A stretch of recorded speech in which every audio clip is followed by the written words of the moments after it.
একজন মুসলমানের জন্য সবচেয়ে দামি বস্তু কি? ঈমান।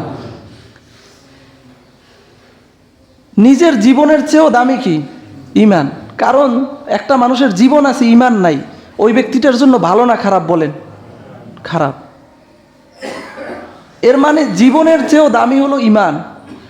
বলেন তো, একজন মানুষের বাড়ির থেকেও বাড়ি বড় না ঈমান বড়? বলেন তো, বলেন তো, একজন ব্যক্তির দেশ বড় না ঈমান বড়? বলেন তো।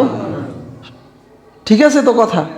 যদি কোনো মুসলমান বলে যে আমার কাছে দেশ বড়, ঈমান বড় না, তাহলে বলেন সে ঈমান মুসলমান থাকবে? মুসলমান এগুলো বলে। একটা দেশ কেন? আমি শান্তিতে থাকতে পারবো, এই দেশের নাগরিক, সেই হিসেবে আমার দেশ প্রয়োজন। আল্লাহ তাআলা বলবেন কিয়ামতের দিন যে ওয়ারদুল্লাহি ওয়াসিআ। অনেকে বলবে যে আল্লাহ, আমি তো ভালো কাজ করতে পারি নাই, কারণ বাধ্যবাধকতায় ছিলাম, সরকার আমাকে ইসলাম পালন করতে দেয় না, এই জন্য। তখন আল্লাহ তাআলা বলবেন, আল্লাহ তাআলার জমিন কি প্রশস্ত নয়? তুমি কি অন্য জমিনে গিয়ে ইবাদত করতে পারতে না? এর মানে বোঝা যায় দেশ, বাড়ি, ঘর যা কিছু আছে এগুলো হলো ঈমান নিয়ে বেঁচে থাকার জন্য। এখন যদি আমরা বলি ঈমানের চেয়ে দেশ বড়, ঘর বড়, বাড়ি বড়, তাহলে তো আমার ঈমানই রইল না। এই জন্য আমরা অনেক সময় মুসলমানরা না বুঝে আমরা এই সমস্ত কথা বলি, কিন্তু এগুলো কিন্তু কুফরি হয়, এগুলো বোঝা দরকার আছে। একজন মুসলমানের জন্য সবচেয়ে বড় কি? ঈমান। এবার শোনেন যে ঈমানের জন্য যুগে যুগে মানুষ কি কোরবানি দিয়েছিল।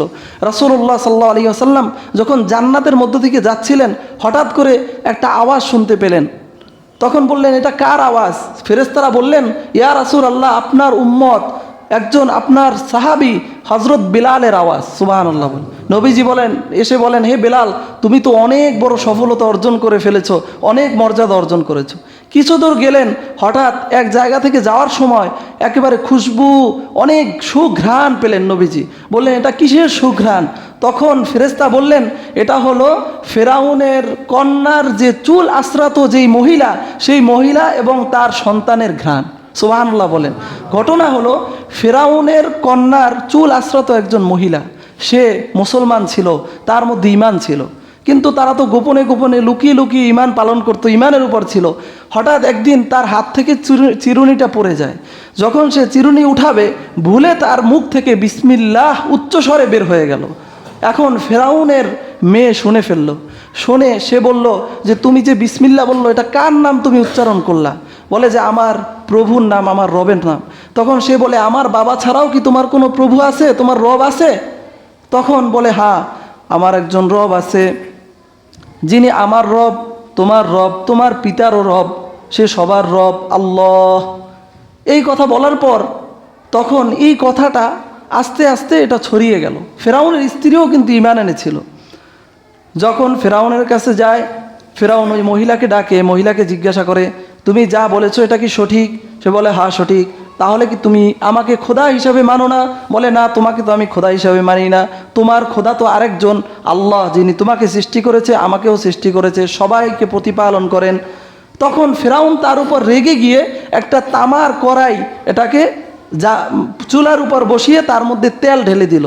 তেল ঢেলে এই রাজ্যের মধ্যে যারা যারা তার সাথে ঈমান এনেছে, এই কথার উপর বিশ্বাস করত, চিরুনি অভিযান দিয়ে সবাইকে বের করলো। বের করে একজন একজন ওই তেলের মধ্যে ফেলে দিল। এখন ওই মহিলার কোলে একটা বাচ্চা ছিল, এখন ওই মহিলাকে ফেলবে। মহিলাকে ফেলার আগে মহিলার সামনে ওই বাচ্চাকে ফেলবে। ওই বাচ্চাকে দেখিয়ে ফেরাউন বলবে, হে মহিলা, এখনও সুযোগ আছে, তুমি যদি ঈমান গ্রহণ না করো, তাহলে তুমি আমার উপর ঈমান গ্রহণ না করো, আল্লাহর উপর যদি ঈমান ছেড়ে না দাও, তাহলে তোমার বাচ্চাকেও ফেলে দিব, তোমাকেও ফেলে দিব। এই কথা বলে যখন বাচ্চাকে নিল, সাথে সাথে বাচ্চার জবান আল্লাহ তাআলা খুলে দিলেন। সুবহান। বাচ্চা বলে ফেললো, মা, দুনিয়ার এই আগুন একেবারেই স্বল্প, জাহান্নামের আগুনের এত তেজ, জাহান্নামের আযাব এত কঠিন, এই দুনিয়ার আযাবের তুলনায় অনেক বেশি, সুতরাং এই দুনিয়ার আযাব এগুলো কিছুই না, তুমি সাদরে এটা গ্রহণ করে নাও।